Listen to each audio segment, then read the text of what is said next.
Few couples have changed the world like Marie and Pierre Curie, but what most people don't realise is how deeply their discoveries shaped horology.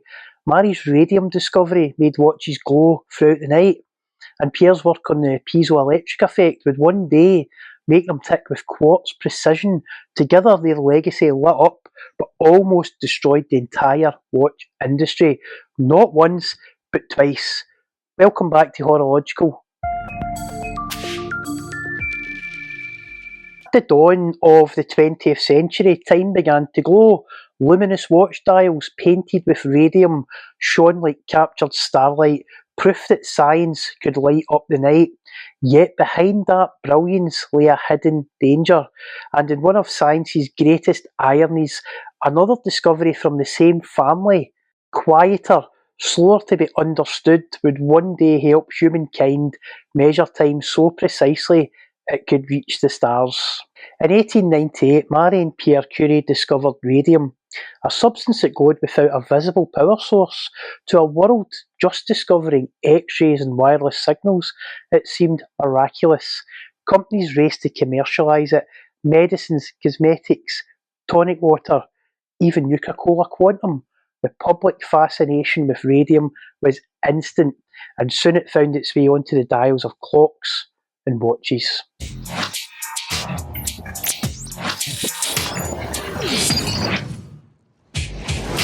By the 1910s, radium was the miracle ingredient of the watch industry. Mixed with zinc sulfide, it made numerals and hands visible throughout the whole night. Perfect for soldiers, aviators and shift workers. Brands like Westcox, Ingersoll, Elgin, they embraced it as a mark of modernity. But for the workers, mostly young women, just left school and with keen eyesight, would later become known as the Radium Girls, that progress came at a terrible cost. Trained to shape their brushes with their lips for precision, they unknowingly ingested tiny amounts of radium with every single stroke.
The results were devastating.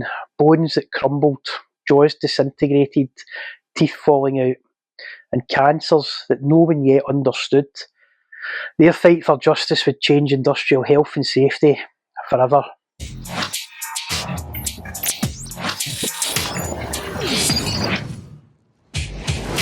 By the late 1940s, the radium era was fading. Many clock and watch manufacturers began removing radium from production, replacing it with weaker isotopes like tritium and safer phosphorant paints. By the 1950s, radium had mostly disappeared from mainstream manufacture. What had once been the symbol of modern progress had become a cautionary tale. Decades before radium's rapid rise, Pierre Curie and his brother Jacques had discovered something far quieter, less dramatic: the piezoelectric effect. They found that crystals like quartz could generate electricity when put under pressure and vibrate predictably when an electric charge was passed through them. Unlike radium, it didn't glow, it didn't sell newspapers, it simply sat in physics journals, waiting for technology and imagination on how to implement this discovery to catch up. In the 1930s, engineers at Bell Labs noticed its potential. By using quartz vibrations to regulate circuits, they could create clocks of extraordinary precision, far beyond any mechanical escapement. In 1927, engineers Warren Marrison and J.W. Horton at Bell Labs, they became the first to build a complete quartz clock. Just a quick interlude, it's John here from Horological. Today, filming this, the channel has been officially launched one calendar month.